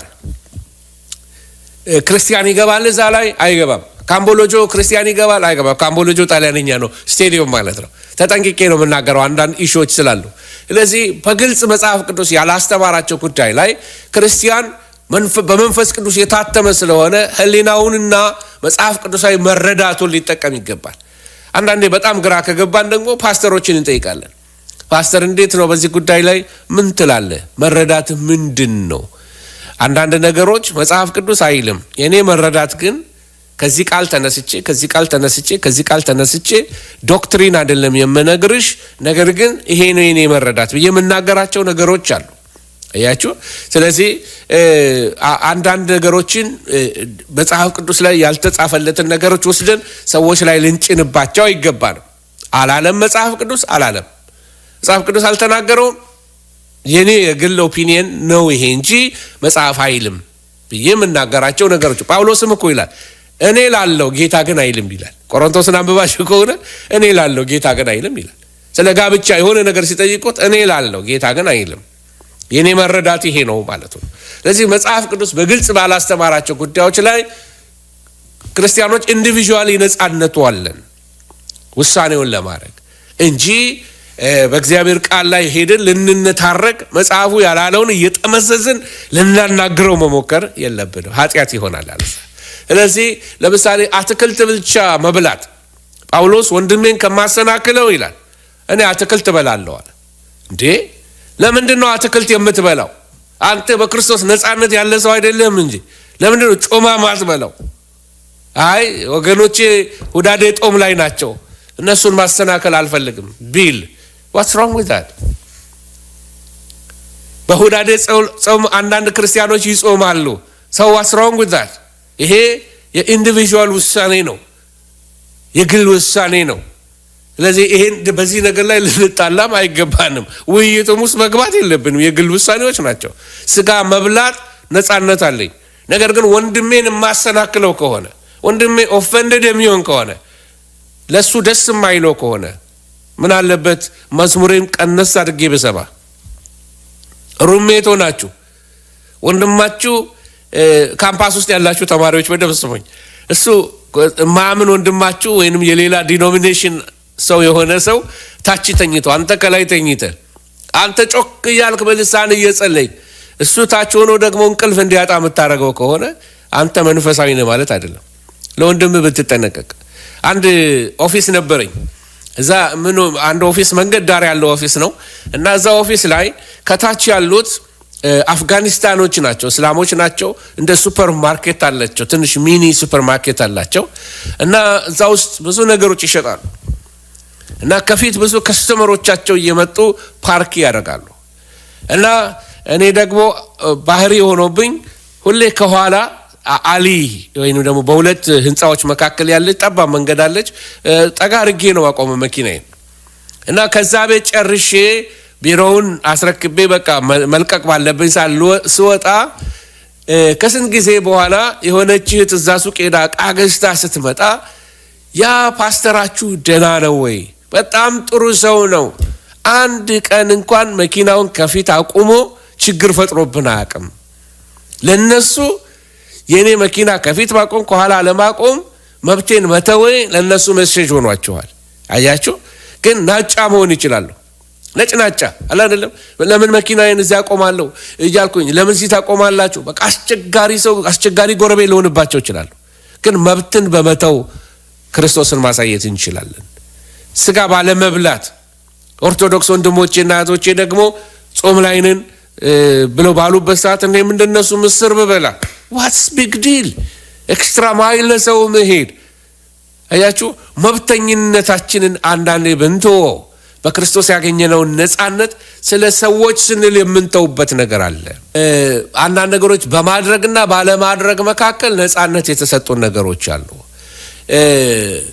የአይሁድ ክርስቲያኖች እነሱ የማይቀበሏቸውን ነገሮች ስለሚያደርጉ አሕዛብ ክርስቲያኖች ጋር አብረው መቀመጥ አይፈልጉም ነበር።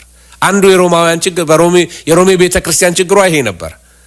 እሺ ኮሸር አይሁዶች ይህንን አሳማ አይበሉም። ለምሳሌ አሕዛብ ሮማውያን ደግሞ አሳማ መብላት ብሮሹቶ ምናምን ሳላሚ ምናምን እያሉ በአይነት ነው የሚበሉት።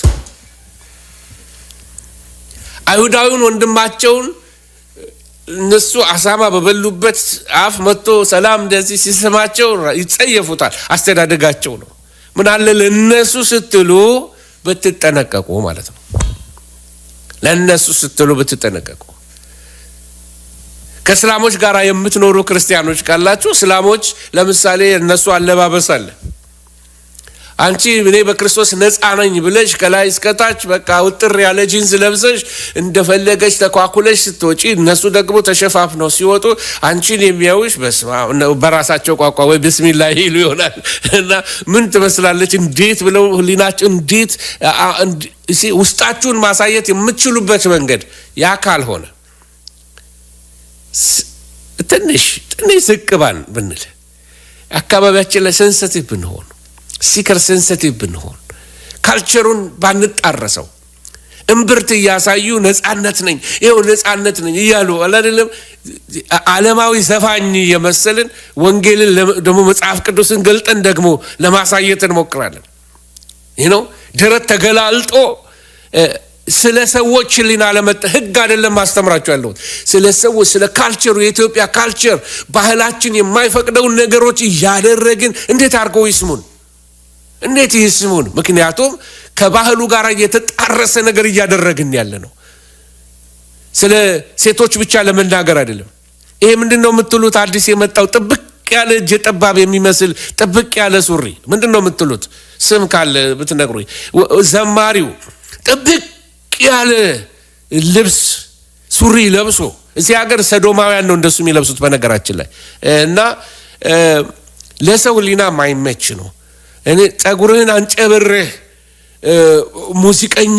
ሙዚቀኛው ወንድሜ ጸጉርህን ጭብርርርር አርገ it's weird ነው ለባህልና ጌታን ተቀበለ ስትለኝ አብረን እንቀበላለን ነው ምንለው ከኔ ጋር ናችሁ እና አንዳንዴ እንደ ህግ አታስተምረን ነው። ህግ አይደለም አስተምራችሁ ህሊናችሁን አዳምጡት። ስለ ወንጌል አገልግሎት በማለት ብቻ ራሳችንን ምንከለክለዋለን መሰናከያ እንዳንሆን ይገባቸዋል። ታሰሩ እንዲያትልበሱ እንዲልበሱ ማለት አይደለም። ነገር ግን ስለ ወንጌል በቃ ዛሬ መለመናችሁ ነው። እናንተ ስለ ወንጌል ብላችሁ መሰናከያ አንፍጠር፣ ወንድም ላይ መሰናከያ አንፍጠር። ይሄንን ለመክር ወዳለሁ። እንደ ምክር ስሙኝ፣ አትሊስት እንደ ምክር ስሙኝ ወገኖቼ ሆይ እና ከመጣው ፋሽን ጋራ ምንም በሉት ቃሪያም በሉት ስኪኒ በሉት ምናምን በሉት ጥብቅብቅ የሚለው ነገር ሪሊ ክርስትናችን ላይ ጥያቄ የሚፈጠር ከሆነ የሚያሰናክል ከሆነ ለምን አይቀርም? ወገኖቼ ሆይ ጳውሎስ በመደምደሚያው ላይ እንግዲህ የሚናገረው እንዲህ አይነት ኑሮ በጨለማ እንዳሉ አትመላለሱ፣ ሰይጣን እንዳታልላችሁ፣ በብርሃን ተመላለሱ፣ ቀኑ አልቋል፣ አሁን ለወንጌል ብላችሁ ኑሩ፣ ለወንጌል ብላችሁ ተውት፣ ለወንጌል ብላችሁ ዋጋ ክፈሉ ይልና ከዛ በኋላ ምዕራፍ 16 ባህል ላይ ሲደርስ ሰላምታ አቅርቡልኝ፣ ነፌቤንን ሰላም በሉልኝ፣ ለጵርስቅላና ለአቂላ ሰላም በሉልኝ፣ እና ጤንጦን በኤፌሶን የመጀመሪያውን አማኝ እነሱ ሰላም በሉልኝ፣ እነ ማርያን ሰላም በሉልኝ፣ በጌታ የምታገለግል እህታችንን ሰላም በሉልኝ፣ አድሪያቆንን ዩሊዮንን እነዚህ ባልና ሚስት ሐዋርያቶች ናቸው። እነሱ አቤት ኮኔክሽኑ ከጻድቃን ጋር ኮኔክትድ የሆነ ነው። እነ ከሌን ሰላም በሉልኝ፣ እነ አርስጣጣሉስን ሰላም በሉልኝ፣ እነ ኢርባኑንን ሰላም በሉልኝ። ያልጠራው ሰው የለም። ከዚህ ከቄሳር ከመንግስት ባለስልጣናት ጋር ሁሉ ኮኔክትድ ሆኖ ነበር። ወንጌልን ይሰሙት ነበር። ወንጌል ለሰው አምሮ አልፎ በህሊና ሆኖ የጽድቅን ወንጌል የሚሰብክ ሰው ስለነበር ወገኖቼ ሆይ ከመጨረሴ በፊት አንድ ነገር ሃይላይት ላደርግ ፈልጋለሁ። ምዕራፍ 1 ላይ ኢንፈሳይዝ ላደርገው የምፈልገው ሐሳብ ነበር። ምዕራፍ 16ን እንደዚህ አድርጎ ይጨርሷል፣ በሰላምታ ይጨርሷል። ዲቴሉ ለእናንተ ልተውላችሁ ሰዓት ስለሌለኝ ጥቂት ደቂቃዎች እዚህ ላይ ኢንፈሳይዝ ላድርግ። ምዕራፍ 1 ላይ የዘለልኩት ሐሳብ አለ። ምን ይላል እዛ ላይ? ጥቅሱን ባወጣላችሁ። ስለዚህ እርስ በርሳቸው ስጋቸውን ሊያዋርዱ እግዚአብሔር በልባቸው ፍትወት ወደ ርኩሰት አሳልፎ ሰጣቸው። ይህም የእግዚአብሔርን እውነት በውሸት ስለለወጡ በፈጣሪ ፈንታ የተፈጠረውን ስላመለኩ ስላገለገሉ ነው። እርሱ ለዘላለም የተባረከ ነው አሜን ይልና ስለዚህ እግዚአብሔር ለሚያስነውር ምኞት አሳልፎ ሰጣቸው። ሴቶቻቸው ለባህሪያቸው የሚገባውን ስራ ለባህሪያቸው በማይገባው ለወጡ። እንዲሁም ወንዶች ደግሞ ለባህሪያቸው የሚገባውን ሴቶችን መገናኘት ትተው እርስ በርሳቸው በፍትወታቸው ተቃጠሉ። ወንዶችም በወንዶች ነውር አድርገው አይደለም ይለው በጣም ያሳፍራል። በስህተታቸው የሚገባውን ምድራት በራሳቸው ተቀበሉ። እግዚአብሔርን ለማወቅ ባልወደዱት መጠን እግዚአብሔር የማይገባውን ያደርጉ ዘንድ ለማይረባ አእምሮ አሳልፎ ሰጣቸው። ምንድነው ጳውሎስ እዚህ ላይ እየተናገረ ያለው? የምድራችን አንዱ ቋጠሮ ያለው ሰዶማዊነት ጉዳይ ላይ ነው። ቤተ ክርስቲያን አቋም መሆን አለበት። ዓለም አሁን ያለንበት ዘመን የመጨረሻው ዘመን የመጣ መጣር ያለበት ዘመን ስለሆነ ዓለማችን በብዙ ርኩሰት ውስጥ እየገባች ነው ያለችው። ለማይረባ አእምሮ አሳልፎ የተሰጠ ሰው በካናዳ ውሻ ያገባችው ወይንም ደግሞ ውሻዋን ባሌ ብላ ኦፊሻሊ ማግባት የተፈቀደላት ሴት ናት። እቺ ሞዴል ነበረች እና እቺ ሴት የዚህ ውሻ ሚስት ሆናለች። እሱ ደግሞ ባሏ ሆኗል። አሳልፎ ሰው ሲሰጥ የማይገባውን ሊያደርግ በሚገርም ሁኔታ እንደዚህ አይነት መስመሮች ውስጥ ይገባል።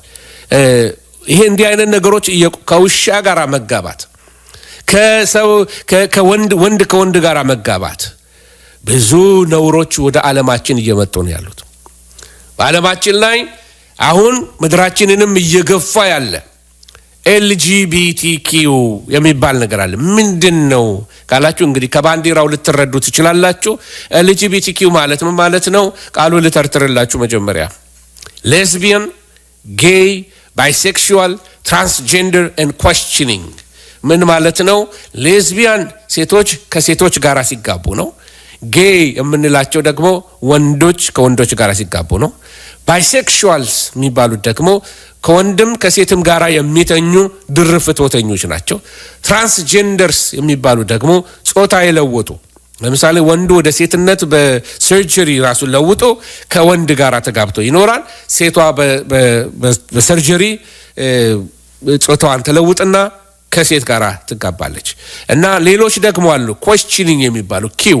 እነዚህ ደግሞ በጾታቸው ጥያቄ ያለባቸው ወንድ ነኝ ሴት ነኝ የሚሉ፣ ወንድ ሆኖ ተወልዶ ወንድ ነኝ፣ ሴት ሆና ተፈጥራ ደግሞ ሴት ነኝ ብላ የምትል አይነት ማለት ነው።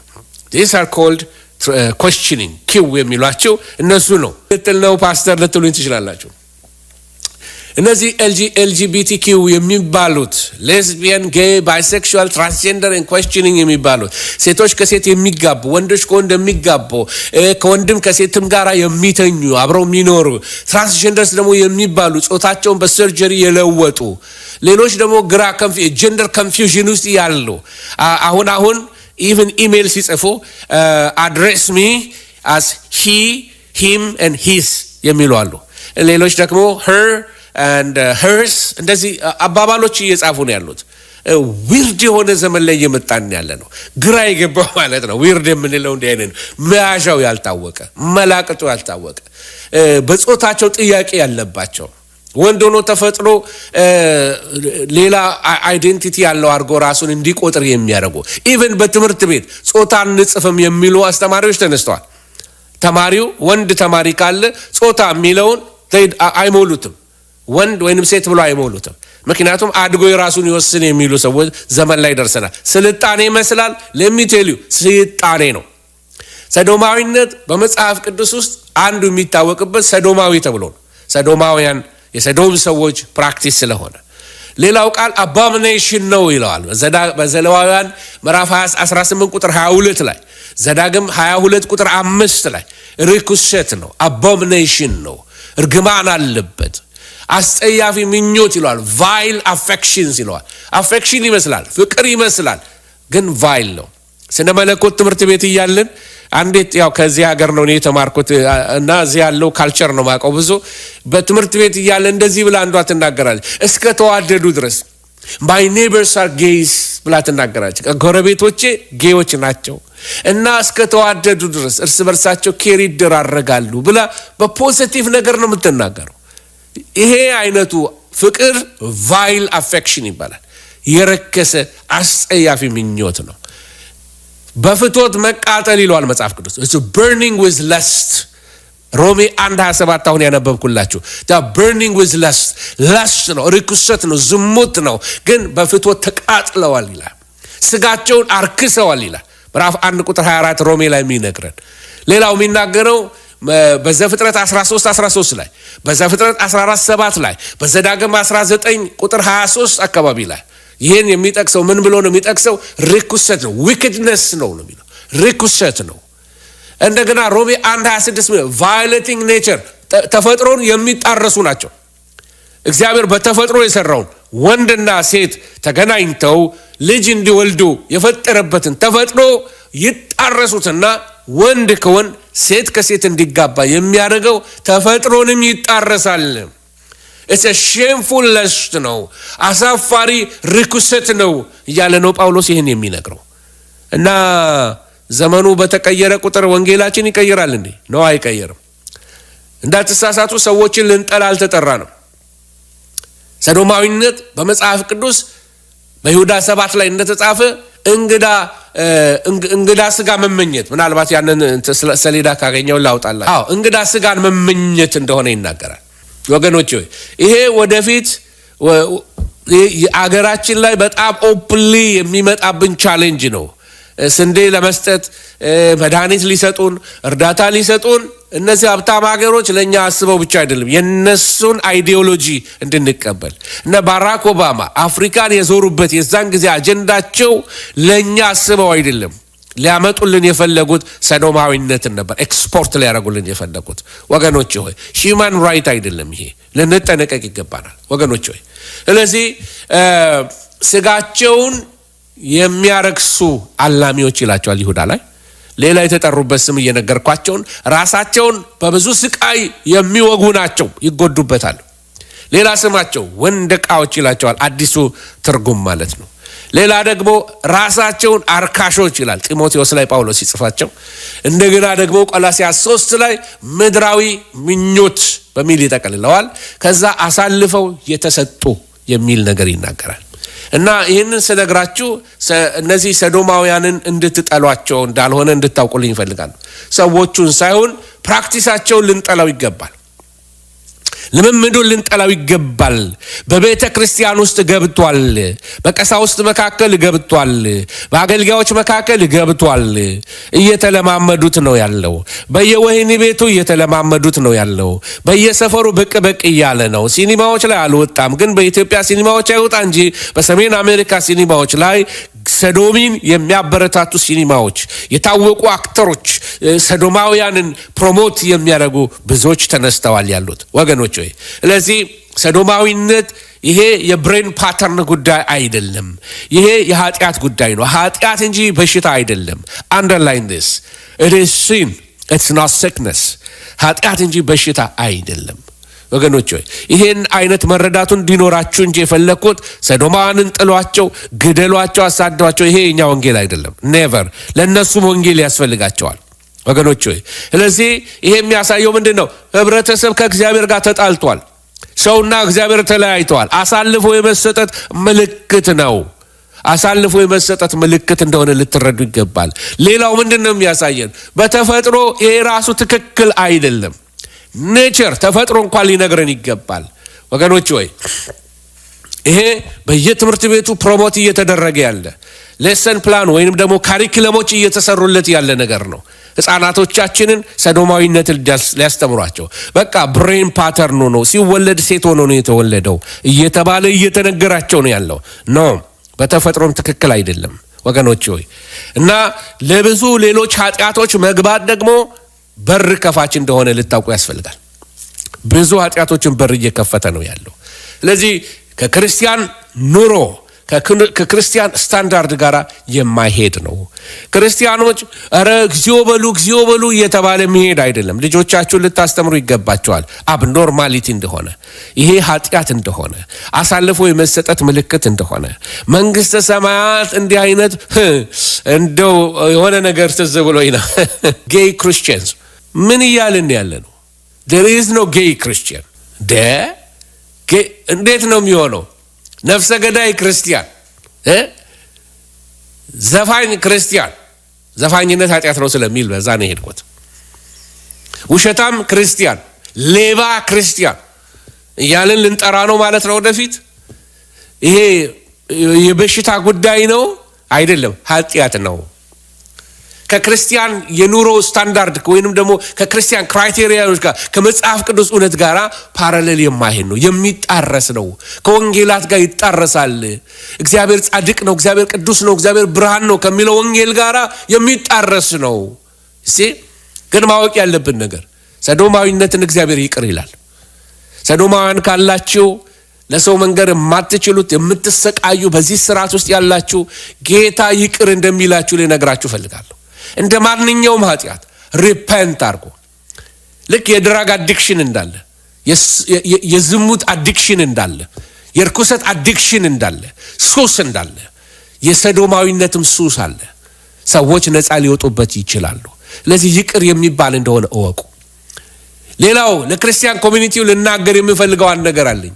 የዳኑ ሰዶማውያን ደግሞ ወይንም ደግሞ ኤክስ ሰዶማውያን ቀድሞ ሰዶማውያን የነበሩ በክርስቶስ ተለውጠው ወደ ጌታ የመጡ ካለው ባለፈ ኃጢአታቸው አንክሰሳቸው።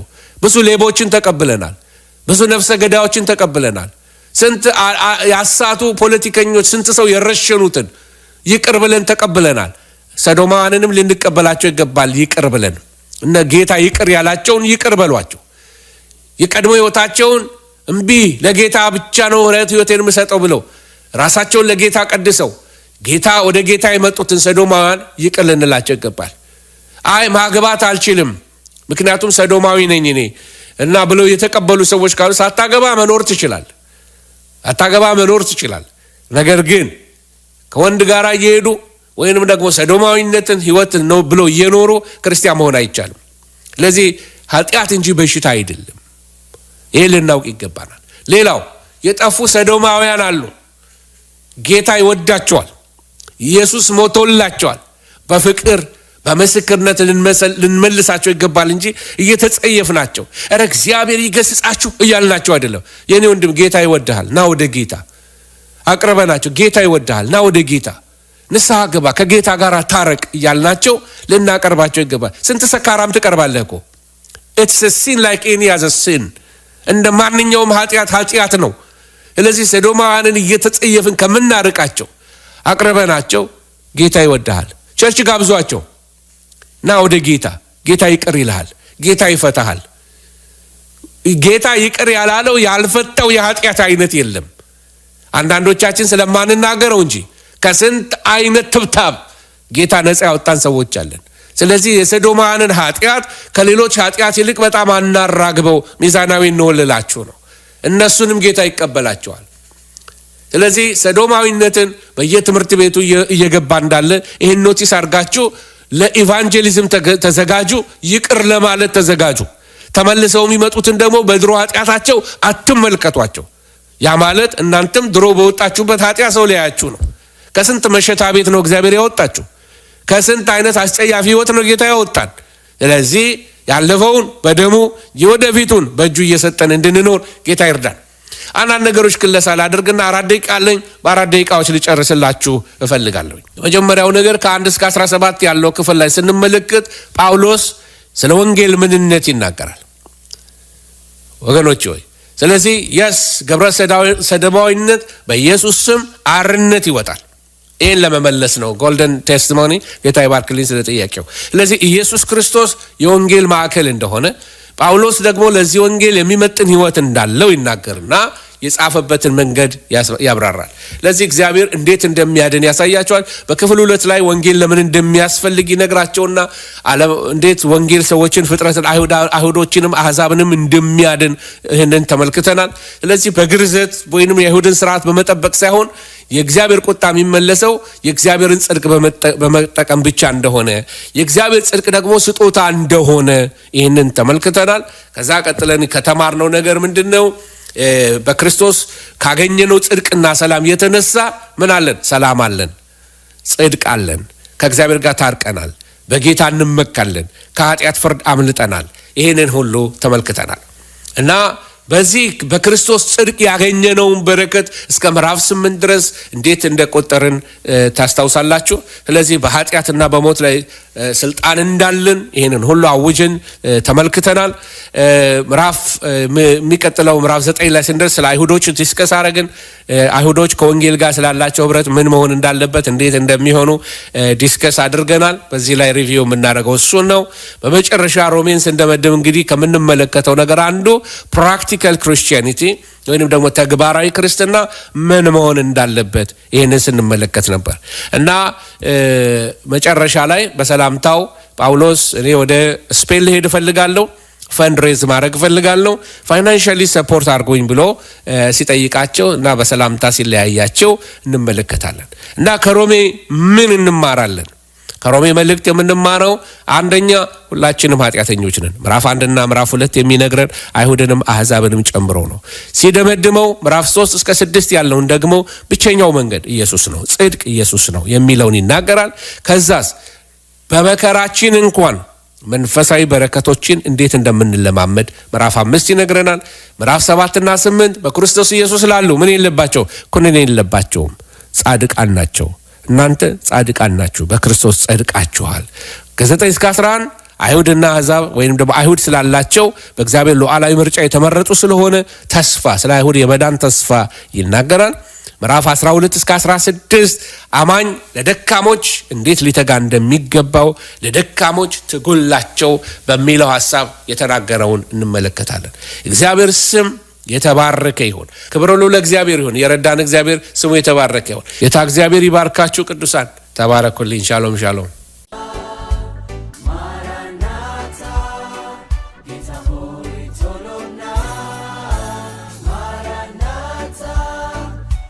Hoy tolona